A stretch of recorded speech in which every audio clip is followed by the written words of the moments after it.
زندگی ہے۔ میرا محبوب جس طرح کھاتا ہے ویسے کھانا شریعت بنتا ہے، اور ویسے جیسے پیتے ہیں ویسے پینا شریعت بنتا ہے۔ جیسے جنگوں کے اندر شریک ہوئے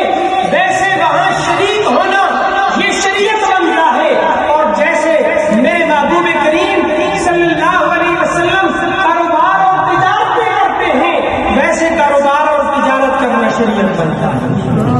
فرمایا جس طرح میرے محبوب علیہ السلام نے اپنے گھر کے اندر ازدواجی معاملات میں، معاشرتی معاملات میں جس طرح حضور اکرم صلی اللہ علیہ وسلم نے میرے محبوب کریم نے اپنی زندگی گزاری، فرمایا وہ ساری کی ساری زندگی اعمال صالحہ سے بھری پڑی ہے۔ فرمایا کہ تم میرے محبوب کی زندگی کے ہر عمل کو دیکھتے چلے جاؤ تو تمہارے افعال اعمال کے اندر اور پھر اعمال سے صالحیت والے درجے پہ پہنچتے چلے جاؤ۔ اب حافظ صاحب نے جو زندگی گزاری، کتنی پیاری زندگی آپ نے گزاری۔ آپ نے یہ جو پڑھنے پڑھانے کا سلسلہ تھا یہ صرف فعل سے نہیں، فعل سے آگے عمل کے درجے میں لے کر جاتے ہیں، اور پھر عمل کے درجے سے بڑھ کے ان میں صالحیت کا رنگ بھرتے ہیں، ایسی محنت کرتے ہیں، ایسی کوشش کرتے ہیں، قرآن سے ایسا دل لگاتے ہیں کہ اب قیامت تک یہ ایک مثال بن گئے ہیں۔ انہوں نے ایسی زندگی گزاری، ایسی خوبصورت زندگی گزاری، ایسے قرآن سے لگاؤ رکھا کہ اب جتنے بھی لوگ یہاں آتے چلے جائیں گے ان کی زندگی کو یاد کرتے چلے جائیں گے۔ کیوں؟ وجہ کیا ہے؟ ہماری زندگیوں میں صالحیت کا ہم اعمال میں رنگ نہیں بھرتے، صالحیت کا رنگ نہیں بھرتے، ہم ان میں حسن پیدا نہیں کرتے، ہم ان میں صالحیت پیدا نہیں کرتے۔ آئیں میں تمہیں چند مثالیں دے کے میں اپنی بات کو اختتام کی طرف لے کے جانا چاہتا ہوں۔ نفل جتنے بھی لوگ پڑھتے ہیں، 1400 سال سے لوگ نوافل ادا کر رہے ہیں، 1400 سال سے لوگ نوافل ادا کر رہے ہیں اور نوافل ادا کیے جاتے رہیں گے، مگر آقا کریم صلی اللہ علیہ وسلم کا ایک غلام جس کا نام بلال ہے، آقا کریم صلی اللہ علیہ وسلم معراج کی رات یہاں سے اس دنیا سے آسمان کی طرف سفر کرتے ہیں، اور پھر جب جنت کا نظارہ کرتے ہیں تو آقا کریم صلی اللہ علیہ وسلم نے اپنے آگے آگے کسی کے قدموں کی آہٹ کو سنا، تو آقا کریم صلی اللہ علیہ وسلم نے پوچھا کہ میرے آگے آگے کس کے چلنے کی آواز آ رہی ہے؟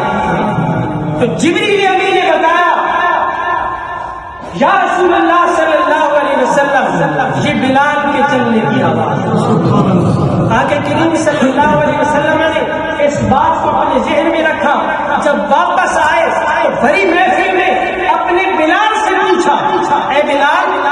یہ کون سا کام تم کرتے ہو کہ میں جنت میں گیا، جب جنت میں ٹہل رہا تھا میرے آگے آگے تیرے چلنے کی آواز آ رہی تھی۔ حضرت بلال عرض کرنے لگے یا رسول اللہ صلی اللہ علیہ وسلم میں جب بھی وضو کرتا ہوں اور وضو کر کے میں مسجد کے اندر داخل ہوتا ہوں تو 2 رکعت پڑھتا ہوں۔ یہاں فرض کی بات نہیں، یہاں نفل کی بات ہے، نوافل، اور ان میں ایسی صالحیت حضرت بلال نے بھری، ایسا خلوص بھرا اور ایسی نیت اور اس قرب الہی کی نیت شامل کر دی